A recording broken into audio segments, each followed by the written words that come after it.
علیکم السلام و رحمت الله و برکاته.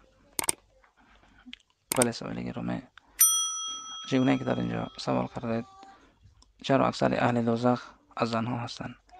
چرا بیشتر اهل دوزخ زنها هستند؟ بسیار سوال مهم.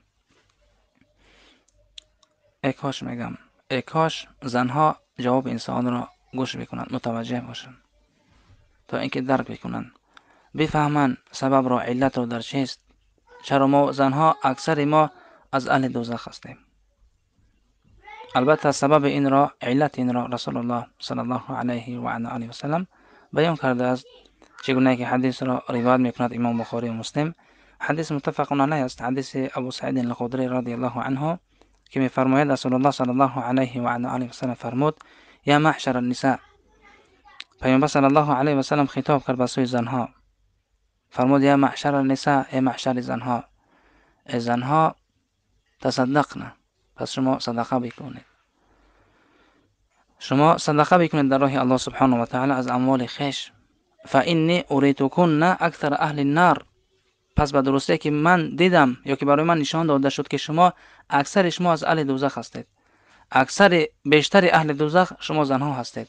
رسول الله صلی الله علیه و سلم فرمود: فقلنا و بما یا رسول الله، وقتی که رسول الله صلی الله علیه و سلم این سخن را گفت، زنها گفتند که و بما یا رسول الله، چرا ای رسول الله، چرا، سبب در چیست؟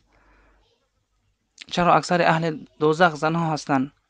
رسول الله صلی الله علیه و سلم فرمود: تکثرن اللعن، زیرا که شما از زنها لعن را بیشتر میکنید، زیاد شما لعنت میگویید، شما لعنت کردن را بسیار استفاده میبرید بر فرزندان خود و با غیر فرزندان خود.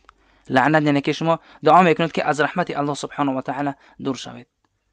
این گونه دعا میکنید، شما زیاد لعنت میگویید.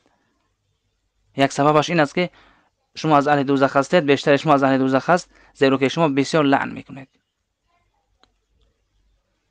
و تکفرن العشیر، و همچنین شما کفران نعمت میکنید، شما برای همسران خود کفران نعمت میکنید.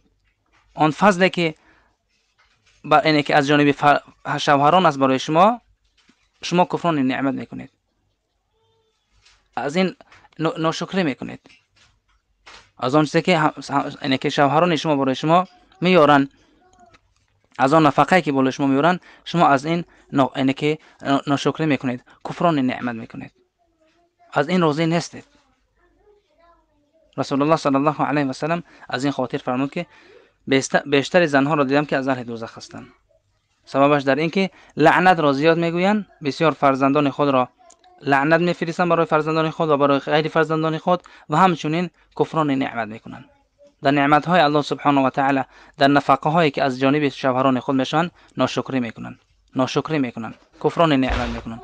اینها را رسول الله صلی الله علیه و سلم فرمود که اکثر اهل دوزخ هستند، یعنی که از زنها. بارک الله فیکم. این از جواب.